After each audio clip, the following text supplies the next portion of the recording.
નમસ્કાર દોસ્તો, આજે આપણે ઇથેરિયમના એક ટ્રેડ કર્યો હતો જેનું એનાલિસિસ હું તમને સમજાવીશ. સૌથી પહેલાં આપણે આવી જઈશું 15 મિનિટમાં, જ્યાં આપણે એનાલિસિસ કરતા હોઈએ છીએ.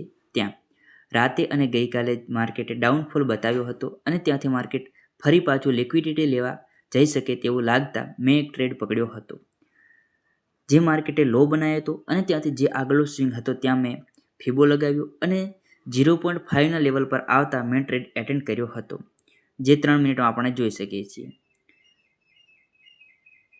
જેવું માર્કેટ તમે જોઈ શકો છો 0.5ના લેવલ પર આવતા મેં ટ્રેડ સ્વિંગ મળતા મેં ટ્રેડ કર્યો હતો, જ્યાં 10 પોઈન્ટનો એસએલ અને 20 પોઈન્ટનું ટાર્ગેટ રાખ્યું હતું અને હાલ આપણને 5 પોઈન્ટ જોવા મળી શકે છે.